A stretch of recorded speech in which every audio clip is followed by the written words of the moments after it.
नमस्कार, news capital express में आपका स्वागत है। बुलेटिन की शुरुआत करते हैं ताज़ा खबरों के साथ। सागर में यूथ कांग्रेस के नेतृत्व में मध्य प्रदेश में 50% की कमीशन वाली भ्रष्टाचार में लिप्त भाजपा शासित शिवराज सिंह सरकार के खिलाफ विरोध प्रदर्शन कर मुख्यमंत्री शिवराज सिंह चौहान का पुतला फूका गया। आयोजित प्रदर्शन में यूथ कांग्रेस के अध्यक्ष राहुल चौबे के नेतृत्व में सेवा दल, NSUI शहर, जिला कांग्रेस, महिला कांग्रेस सहित अन्य विंग के कार्यकर्ता पदाधिकारी बड़ी संख्या में नमक मंडी पर एकत्रित हुए और यहां से भ्रष्टाचार में डूबी शिवराज सिंह चौहान और उनकी सरकार के खिलाफ जमकर नारेबाजी करते हुए मुख्यमंत्री का पुतला हाथों में लिया जामा मस्जिद की ओर बढ़े और इससे पहले पुलिस उनसे पुतला छीन लेती, उसको पेट्रोल डालकर आग के हवाले कर जला दिया गया। जहां घेरा बना पुतला जलाने के चक्कर में कुछ कार्यकर्ता पुतले की आग की चपेट में आ गए, जिनकी आग अन्य कार्यकर्ताओं ने सूझबूझ का परिचय देते हुए बुझाई। तो वहीं इस दौरान पुलिस ने भी जलते पुतला पर दमकल के सहारे पानी की बौछार कर पुतला की आग को बुझा दिया। 50% कमीशन खोरी की जो सरकार चल रही है आज युवक कांग्रेस उसके विरोध में अपनी आवाज बुलंद की। हम आज आप देख सकते हो तानाशाही चल रही, पुलिस की तानाशाही आवाज दमने वाली नहीं है, क्योंकि ये आवाज पूरे मध्य प्रदेश की जनता की है, पूरे मध्य प्रदेश के एक व्यक्ति की है और हम इसकी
सरकार बदलनी है, सरकार निकलनी है, सरकार बदलनी है।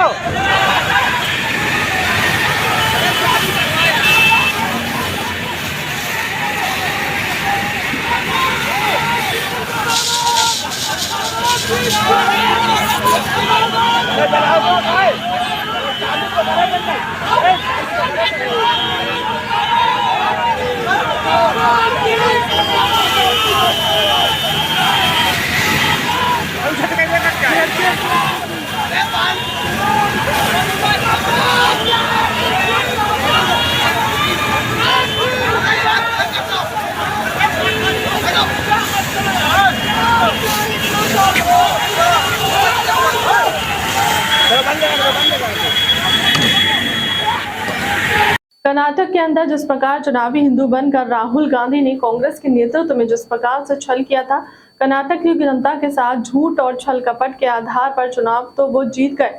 आज कर्नाटक के अंदर धर्मांतरण विरोधी कानून रद्द करके कांग्रेस का जिहादी चेहरा कांग्रेस का उजागर हुआ है। जिस प्रकार कांग्रेस ने चुनावी हिंदू बनकर गिरगिट बनने का उनका जो नेचर बना है, सत्ता पाने के लिए हनुमान भक्ति का ढोंग रचने का काम कांग्रेस ने किया है। धर्मांतरण करने के लिए समर्थन करके धर्मांतरण विरोधी रद्द करने का काम किया। इस देश के लिए कांग्रेस का मूल जो चेहरा है जिहादी संस्कृति का है, जिहादी लोगों का समर्थन करने वाले लोग हैं।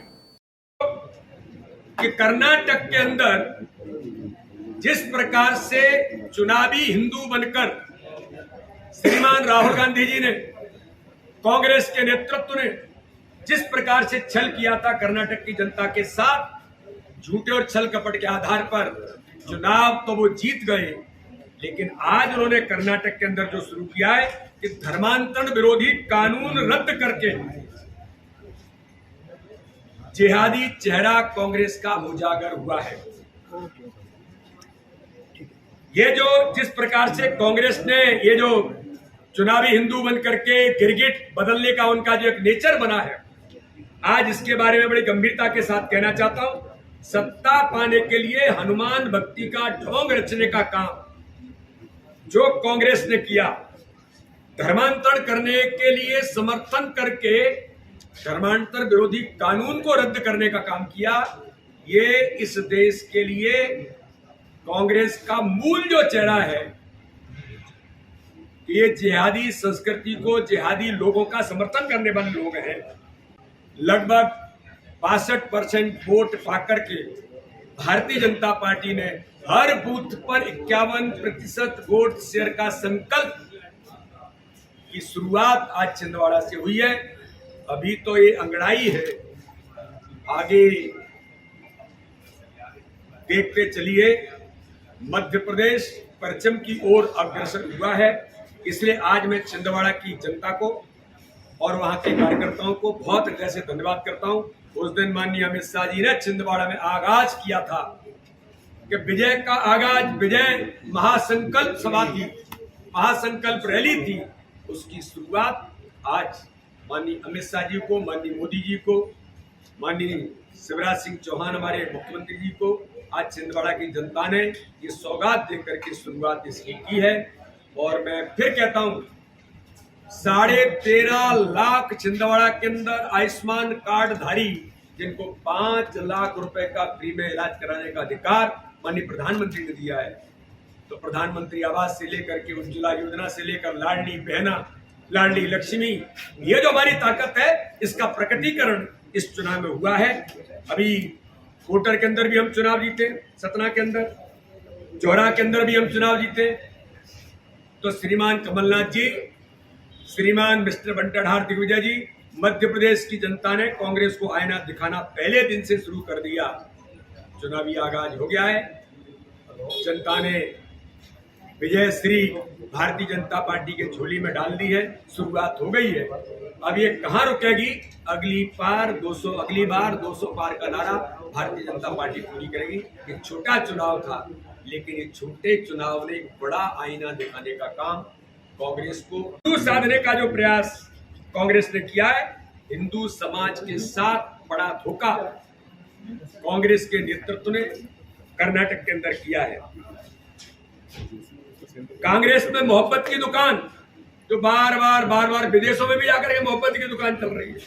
अब कौन सी दुकान चल रही है तो लोग जानते हैं, लेकिन मोहब्बत की दुकान केवल और केवल जिहादियों के लिए, धर्मांतरण करने वाले लोगों के लिए और देश विरोधी तत्वों के लिए कांग्रेस के श्रीमान राहुल गांधी और कांग्रेस के उनकी चाटुकारिता करने वाले जो नेता हैं मध्य प्रदेश के भी, ये केवल और केवल ये दुकान उन लोगों के लिए है जो जिहादी प्रवृत्ति के लिए है। देश इस बात को जान रहा है। मध्य प्रदेश के अंदर मैं पूछना चाहता हूं, श्रीमान कमलनाथ जी और मिस्टर बंटाधार दिग्विजय सिंह जी जो कल जिहादियों की परिभाषा दे रहे थे, इन्हें शर्म नहीं आती कि हमारी हिंदू बेटियों के साथ जो होता है उसका दर्द इनको नहीं है? उन बेटियों के जीवन को नरक बनाने का काम जो जिहादी करते हैं उसकी चिंता नहीं है, लेकिन ये कह रहे हैं जिहादियों के बारे में उनको क्या बनाने का प्रयास कर रहे हैं दिग्विजय सिंह। मैं पूछना चाहता हूं, मध्य प्रदेश की जनता पूछना चाहती है, कमलनाथ जी क्या आप कर्नाटक के अंदर धर्मांतरण विरोधी कानून जो रद्द किया उसका समर्थन करते हैं? ये मध्य प्रदेश की जनता जानना चाहती है।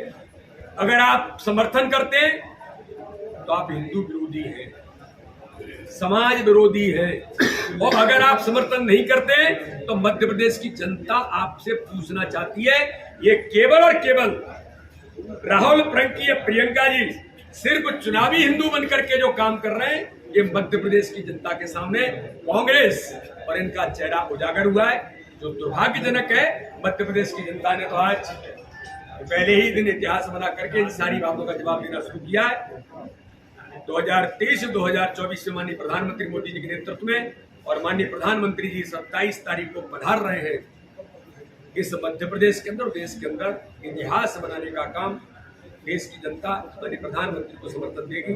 मैं इस बात को लेकर के बहुत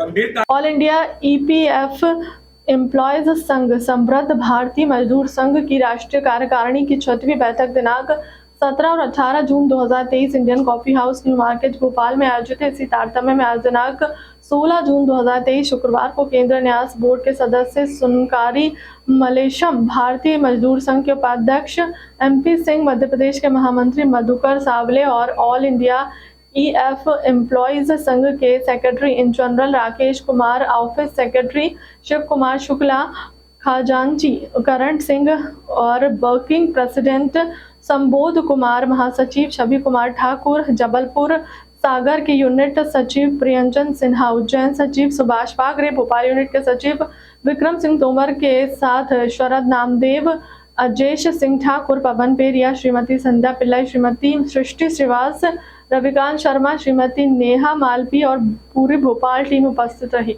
मैं Rakesh Kumar Singh, general secretary all India EPF employees संघ, और मैं यहाँ जो 2 दिवसीय कार्यकारिणी समिति की जो बैठक है उसके लिए भोपाल में आया हूँ।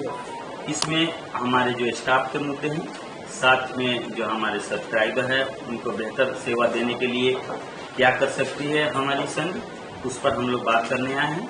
मुद्दा में हमारा रिवैम्पिंग ऑफ सॉफ्टवेयर से रिलेटेड है, डिजिटल ऑफिस खोलने से है, ट्रांसफर पॉलिसी जो अभी तो स्क्रैप हुआ है, लेकिन आगे हमारा परमानेंट ट्रांसफर पॉलिसी कैसे हो कि हमारे स्टाफ जो अपने घरों से दूर हैं वो अपने होम स्टेट में कैसे आए, परमानेंट ट्रांसफर पॉलिसी के बारे में हम लोग डिस्कस करेंगे, उसमें रास्ता जो है कि खोजेंगे।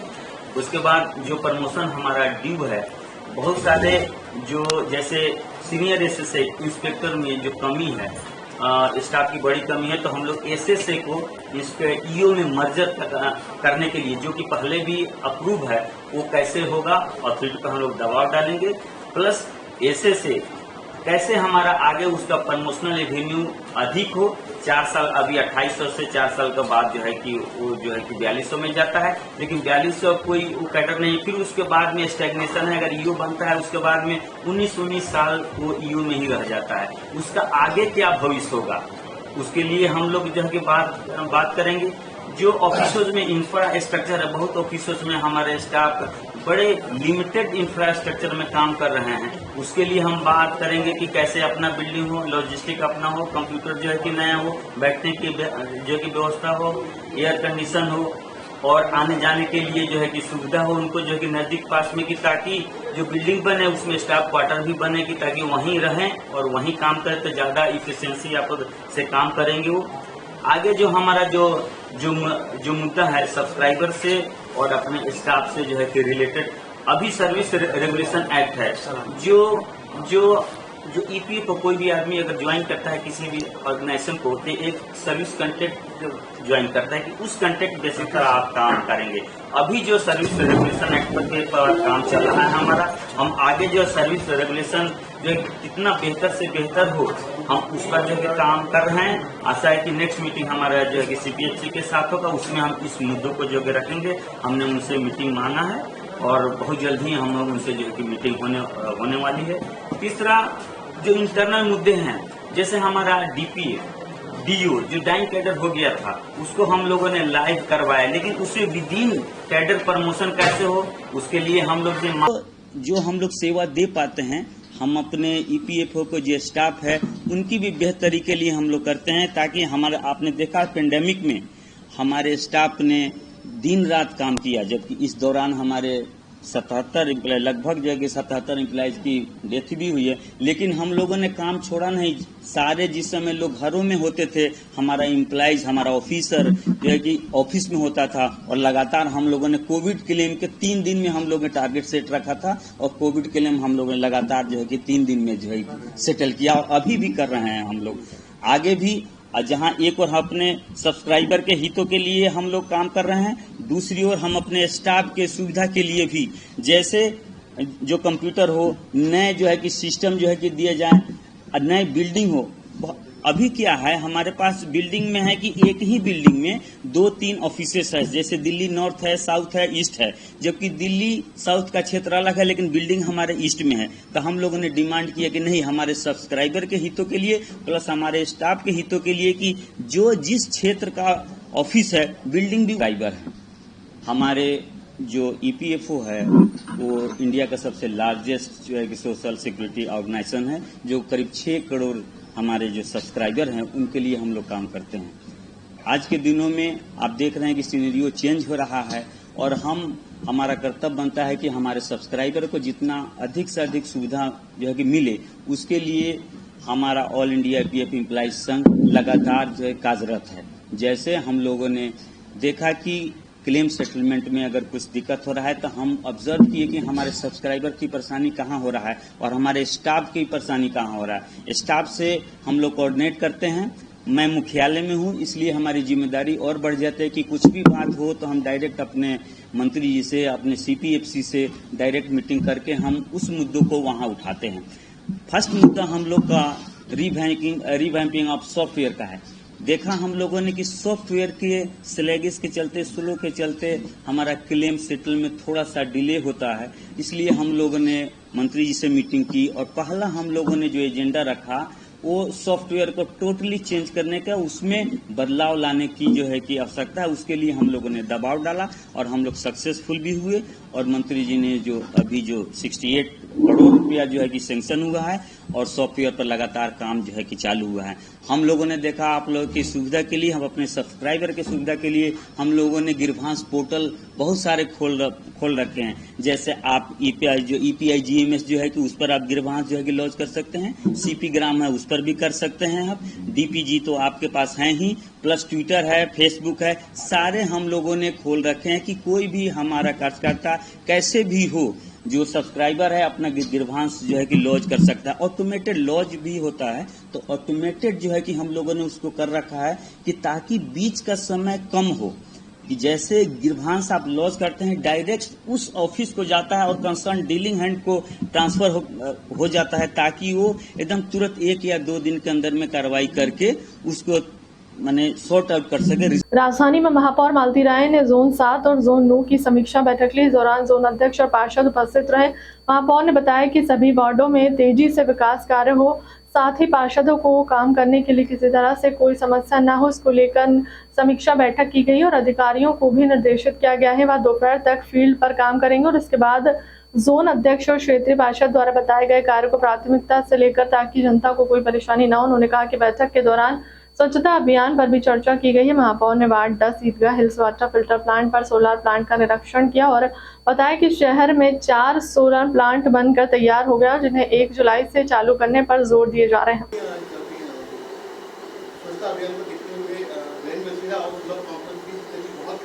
निश्चित ही जोन की बैठक में स्वच्छता अभियान पर भी चर्चा हुई है और उसकी प्लानिंग भी हुई है और हमें किस तरह से काम करना है जोन में, उस पर भी पार्षदों के साथ बैठकर और समीक्षा पूरी तरह से हुई है। योजनाबद्ध तरीके से जो योजना बनानी है, हमारे MIC बघेल साहब ने पूरी योजना बनाई है कि हमें जोन में किस तरह से सफाई करवाना है। यहाँ से आना चाहिए दादा। और निश्चित ही हमारी जोन अध्यक्ष और यहाँ के पार्षदों का कहना था कि एक बार आप जोन में आकर और जोन की समीक्षा बैठक ले लें। अभी तक हम ISPT पे बुलाकर भी जोन की समीक्षा बैठक लेते थे और हम सुबह सोलर प्लांट हमारे 4 जगह जो लगे हुए हैं, वो सोलर प्लांट का आज हमने अवलोकन किया है और उनको टारगेट दिया है कि हम 4 जगह के सोलर प्लांट 1 तारीख से प्रारंभ कर दें। तो MPV से कनेक्शन लेना प्रक्रिया जो रह गई है उसको पूरा करके 1 तारीख से हमारे 4 सोलर प्लांट स्टार्ट हो जाएंगे। उसका निरीक्षण करने निकले थे। उसी तारतम्य में आज हमने जोन 9 की भी समीक्षा बैठक ली है सभी अधिकारियों और पार्षदों के साथ में, और अभी हमने जोन 7 की समीक्षा बैठक ली है सारे पार्षद और अधिकारी साहब के साथ में। निश्चित ही बाढ़ में विकास हो सके, बाढ़ में काम हो सके, हमारे पार्षद लोग परेशान ना हो, इसलिए जोन में ये व्यवस्था बनाई है कि आधा दिन जोन के अधिकारी कर्मचारी फील्ड पर काम करेंगे और 3 बजे के बाद वार्ड में जोन में बैठकर और जो पार्षद निर्देशित करेंगे उस पर वो काम करेंगे। राजधानी भोपाल में अवैध भू माफिया बिल्डर का दबदबा जारी है। सरकार के तमाम प्रयासों के बावजूद बिल्डर अपनी मनमानी से बाज नहीं आ रहे हैं। ताजा मामला भोपाल के कोलार थाना क्षेत्र से सामने आया है, जहां एक बिल्डर अमर यादव मधुबन सिटीज ने महज एग्रीमेंट पर ही बना रजिस्ट्री के डुप्लेक्स का निर्माण कर दिया है। हैरानी वाली बात यह है कि बिना रजिस्ट्री के ही उक्त भूमि पर डाइवर्शन, टीएनसीपी और बिजली मीटर तक लगवा अन्य लोगों को बेच दिए हैं, जबकि यह बिना रजिस्ट्री के संभव नहीं है। अब उक्त बिल्डर द्वारा भूमि स्वामी हरविंदर कौर और संजीत सिंह ओबराय को गलियां देकर जान से मारने की धमकी दी जा रही है। मिली जानकारी के मुताबिक फरियादी ने 14,000 स्क्वायर फीट भूमि का एग्रीमेंट 50 लाख रुपए में 2014 से बिल्डर से किया है। इसके पैसे 8 महीने में अदा कर रजिस्ट्री करवानी थी। संजीत ओबराय जी मामला आया कि आपकी जमीन पर अतिक्रमण करके डुप्लेक्स का निर्माण जी किया गया। क्या पूरा मामला? जिस जगह पे आप खड़े हैं ये मधुबन सिटी की एरिया है और इसको गेहूँखेड़ी इलाके में आता है ये। इस ज़मीन पे मेरा 14,000 स्क्वायर फीट का प्लॉट था और उस पे आप देख सकते हैं कि इन्होंने अवैध रूप से कंस्ट्रक्शन करी हुई है, ड्यूप्लेक्स बना के आगे बेच दिए, जबकि ओरिजिनल रजिस्ट्री ये मेरे पास है। ये आप लोग सब देख सकते हैं, ये ओरिजिनल दस्तावेज मेरे पास ही हैं और मेरे नाम पे ये प्रॉपर्टी अभी। इनसे मेरा एग्रीमेंट 2014 में हुआ था और 2023 आ गया है। इन्होंने ना मेरे से एग्रीमेंट, ना मेरे से रजिस्ट्री कराई है और ना मेरे को इसके जो कीमत तय हुई थी वो मेरे को पैसा पूरा मिला गया। कितना पैसा दिया उन्होंने? इन्होंने मेरे को कुल 30-35 लाख रुपए दिए थे और वो भी जो एग्रीमेंट था वो 8 महीने का था, लेकिन पैसा 6-7 साल तक ये टुकड़ों में कभी लाख रुपए, कभी 50,000, कभी 5 लाख ऐसे दे रहे थे। इनके कुछ उस टाइम पे चेक बाउंस भी हुए थे, जिसके उन्होंने वापस कैश दे के या दोबारा री एंट्री नहीं करी। अच्छा, आपने रजिस्ट्री नहीं करवाई तो फिर इस पे ये मकान कैसे बन गया? सर यही तो आचार्य, यही तो सब देखने वाली बात है कि बिना इन्होंने हमसे रजिस्ट्री कराए हुए आगे इन्होंने मकान भी बेच दिए और वो मकान भी इन्होंने आगे किसी और को भी रजिस्ट्री करा चुकी है। मीटर तक लग गए, जबकि मीटर बिना रजिस्ट्री के लग नहीं सकते। तो इसमें बहुत सारे विभाग मुझे लगता है जुड़े हुए हैं, जिनकी मिली भगत से ये सब काम हुआ। मैंने सब तरफ आवेदन दिया है साहब। मैंने एसीपी साहब को, डीआईजी साहब को, एसपी साहब को, लोकल थाना को, सबको मैंने आवेदन दिया कि सब मेरी मदद करें किसी तरह आके और मेरे को मेरी ज़मीन वापस दिलवाएं। बिल्कुल, उन्होंने अब मेरे को, जब उनको ये पता चला है तो अब वो मेरे को ऑफ़र कर रहे हैं कि मैं अपनी बात दबाऊं किसी तरह और मैं चुप रह जाऊं। मेरे को परेशान कर रहे हैं, मेरे को फ़ोन कॉल्स लगवा रहे हैं, लेकिन मैं डरूंगा नहीं साहब, क्योंकि मैं अपनी हक़ की लड़ाई लड़ रहा हूं और ये जगह मेरी है, तो मैं अपना सिर्फ हक़ मांगना चाह रहा हूँ। सीमांकन भी नहीं हो पा रहा आपका, आवेदन दे चुके हैं? जी, मैं 2-3 बार आवेदन दे चुका हूँ जाके सीमांकन के लिए, लेकिन हर बार वो किसी ना किसी वजह से आपत्ति लगाते थे, क्योंकि उनके लोग वहाँ बैठे हुए हैं तो लोग उनकी सुन रहे हैं। इसलिए मैंने फिर कलेक्टर साहब को और सब तरफ मैंने भी अपनी एप्लीकेशन दी है। पैसों से डिमांड हो रही है क्या? कहाँ पे? बिल्कुल हो रही है साहब, कौन मांग रहा है पैसे? सब मांगते साहब। आप तो आज जहाँ खड़े हो जाओ, जिसको पता है कि मेरे को वो दबाने की कोशिश कर रहे तो वो और दबा देते। क्या नाम है बिल्डर का जिसने आगे का क्या प्लान है आपका, ये बताइए। सर प्लान तो ये है कि लड़ाई तो मैं लड़ूंगा सर, जब तक मेरे को ये ज़मीन मेरी वापस नहीं मिलेगी। मेरे को उनसे कुछ नहीं चाहिए, क्योंकि अगर उन्होंने टाइम पे पैसा दिया होता तो अपन इतनी बात ही नहीं करते। बिल्डर ये अमर यादव हैं और अमर व्यास हैं और सौरभ यादव हैं। ये तीन। कितनी जमीन है? 14,000 स्क्वायर फीट है सर। जाएंगे आप? बिल्कुल जाना पड़ेगा तो बिल्कुल जाऊँगा। संयुक्त मानव अधिकार और अपराध नियंत्रण ब्यूरो द्वारा समाज के उत्कृष्ट कार्य करने वाले व्यक्तियों और संस्थाओं का करेगी सम्मान। लगभग 50 से ज्यादा समितियों का सम्मान होगा। 18 जून को भोपाल के पशुपालन प्रशिक्षण संस्थान लिंक रोड नंबर 3 पर होगा।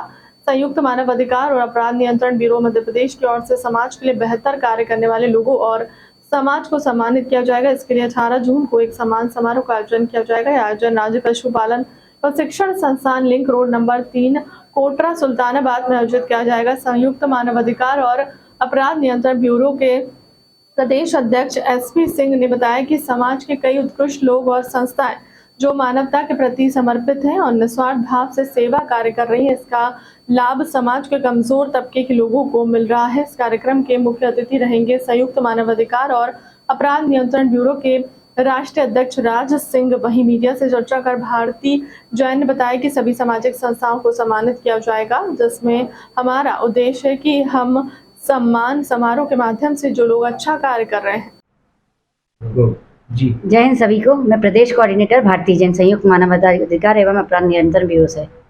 मैम, सम्मान समारोह का आयोजन रखा हुआ है क्योंकि आप महिला हैं, तो महिलाओं का भी सम्मान होना है क्या उस कार्यक्रम? जी बिल्कुल, जिन महिलाओं ने बढ़ चढ़ के काम किया है उनका हम सम्मान कर रहे हैं। और महिलाओं का सम्मान करना भी इसलिए जरूरी है कि महिला गृहस्थी के साथ साथ आज देश की भागीदारी में सभी जगह अपनी भागीदारी दे रही है, तो सम्मान में भी उनकी बराबर की भागीदारी है क्योंकि काम वो भी कर रही है समाज के लिए। लगातार आपकी संस्था सम्मान समारोह से लेके काफी कुछ सामाजिक कार्य भी करती है, तो और क्या आगे इसका आगे क्या कार्यक्रम? आगे भी इसी तरह हम लोग जैसे अभी मेडिकल कैंप्स लगाते हैं, या जो केसेस आते हैं जिनको हमारे साथ लीगली मदद चाहिए, जिनको हमें पता ही नहीं है कि हमें कहाँ जाना चाहिए अपने अधिकारों को लेके, अपने लीगल उसके लिए, तो उसमें भी हम मदद करते हैं। और आगे भी कई ऐसे मुहिम आएंगी। अभी इस 18 तारीख को आप लोग आइए, उस कार्यक्रम में भी एक मुहिम आने वाली है हमारी, तो उस मुहिम पे भी आगे काम करेगी हमारी टीम।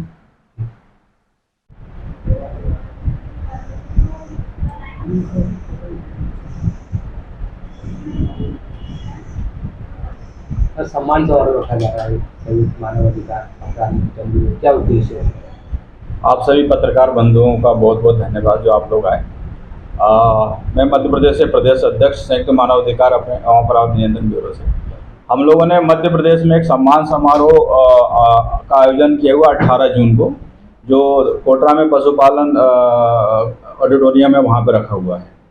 और इसका मुख्य उद्देश्य ये है कि जो अभी पिछले जो कोरोना काल है या विगत वर्षों से लगातार जो अपनी पूरी निष्ठा के साथ ऐसे लोग योगदान दे रहे हैं जो उनके पास भी इतनी रोजी रोटी की व्यवस्था नहीं है, फिर भी वो समाज के लिए कहीं ना कहीं अपना अहम भूमिका निभा रहे हैं।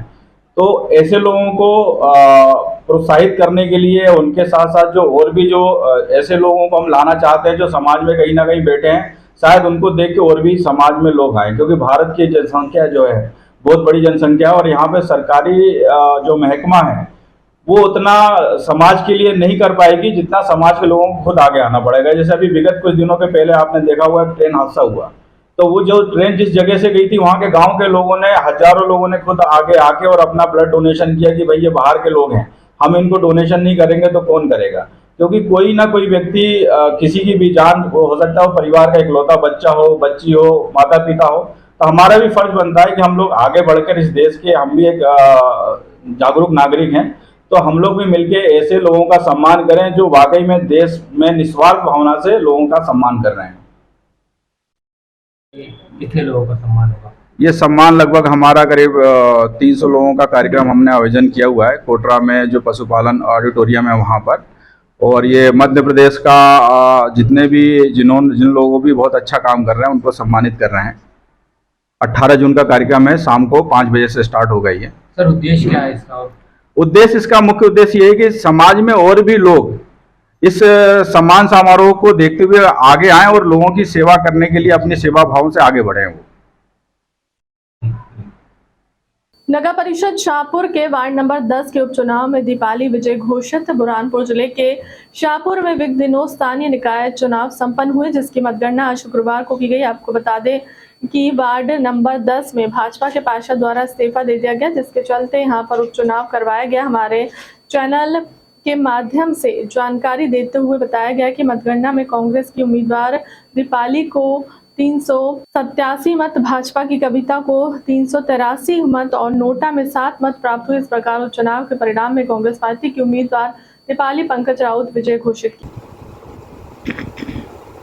बुरहानपुर जिले के शाहपुर में संपन्न हुए नगर पंचायत के चुनाव में कांग्रेस प्रत्याशी की शानदार जीत के लिए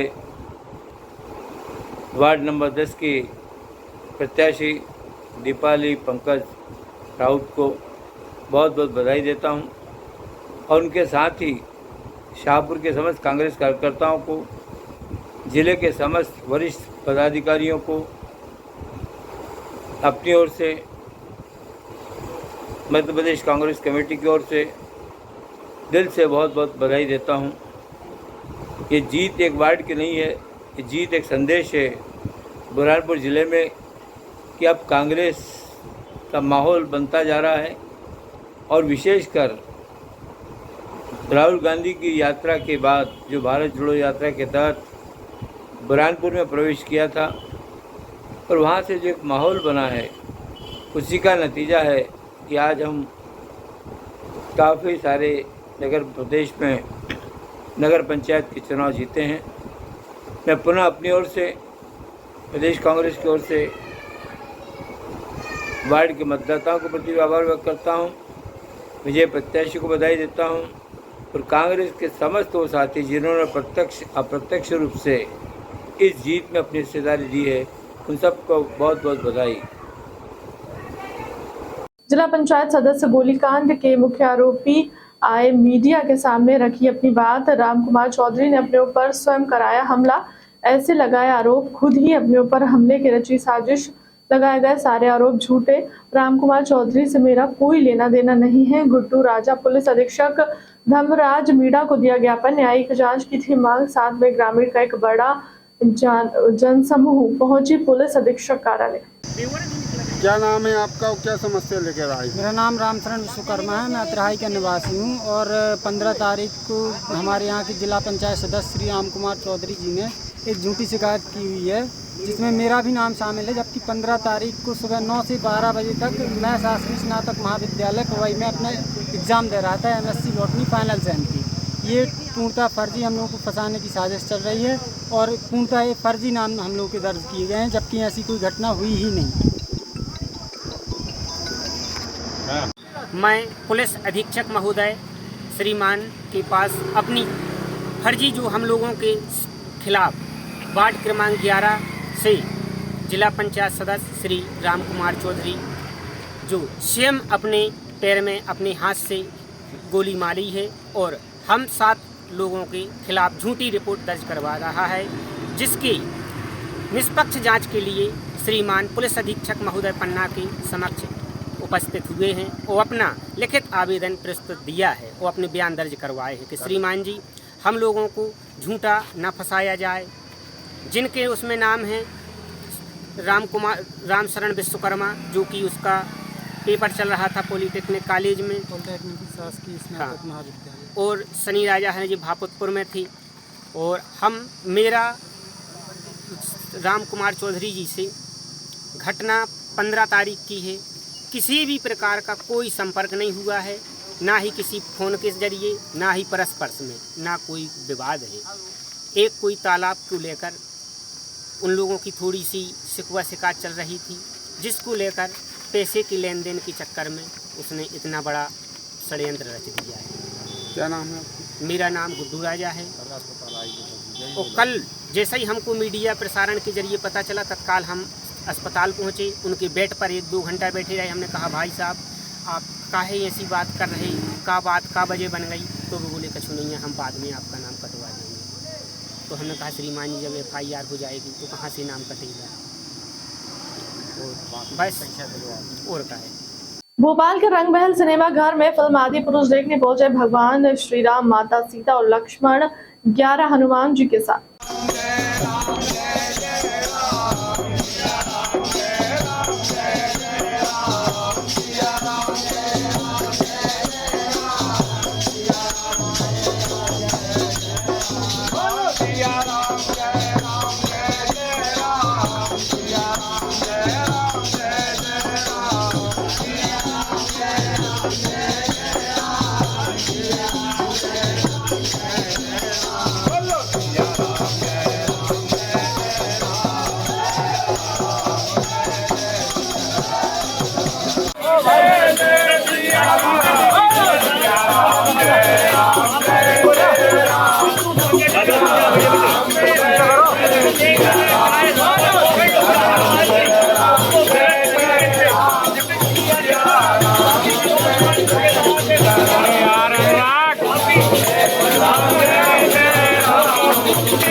जय श्री राम।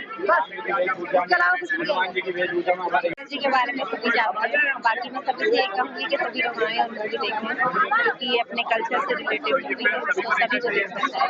मुख्य धारण कर लिया आपने, क्या आप मार्गदर्शन पर चलेंगे?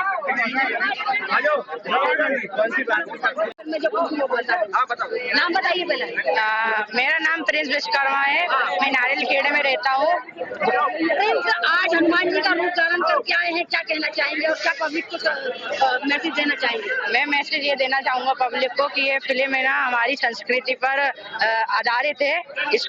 ये फिल्म को सब लोग देखना चाहिए इनको, इससे हमारी संस्कृति आगे बढ़ेगी। बाकी आगे का आप जो देखें। हनुमान जी का रूप धारण किया है, क्या आप भी राम जी की भक्ति करते हैं? जी जी, मैं ना हर मंगलवार हर शनिवार खेड़ापति सरकार के मंदिर जाता हूँ, उनका प्रसाद चढ़ाता हूँ एवं सबसे यही आग्रह करूँगा कि सब राम जी की पूजा करें, अर्चना करें, सब कुछ करें। जय श्री बहुत अच्छा लग रहा है और मैं यही कहना चाहूँगा जो आदिपुरुष फिल्म लगी है हम सबको देखना चाहिए और सीखना चाहिए कि हमारा सनातन धर्म क्या है। जय श्री राम। और भी फिल्मों को टैक्स फ्री किया गया है, इसको नहीं किया गया है, क्या आप मध्य प्रदेश सरकार से इसको टैक्स फ्री करना? मध्य प्रदेश सरकार से मैं ये कहना चाहूँगा कि इसे टैक्स फ्री करना चाहिए और फिल्मों को तो नहीं पता मुझे, पर इस फिल्म को करना चाहिए। जय श्री राम। यह मूवी हमारे इतिहास को बताने वाली मूवी है। यह मूवी राम गाथा बताने वाली मूवी है। आज यहाँ पर हम बड़ी सैकड़ों की संख्या में युवा साथियों के साथ भगवान श्री राम जी, सीता माता, हनुमान जी के साथ यह मूवी देखने के लिए आए और आपके माध्यम से सभी युवा साथी, भोपाल के युवा साथियों से आग्रह करते हैं कि अधिक से अधिक संख्या में उपस्थित होकर आदि पुरुष देखें और अपनी संस्कृति को पहचाने, अपने गौरव को पहचाने, हिंदुत्व को पहचाने, राम को पहचाने। आने वाली पीढ़ियों के लिए ये एक मील का पत्थर साबित होगी।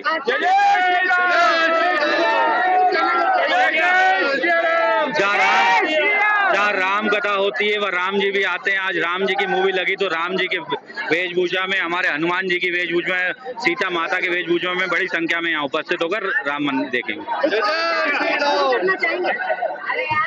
बिल्कुल निश्चित रूप से हम मध्य प्रदेश के लोकप्रिय मुख्यमंत्री शिवराज सिंह चौहान जी से मांग करते हैं ये मूवी टैक्स फ्री होना चाहिए।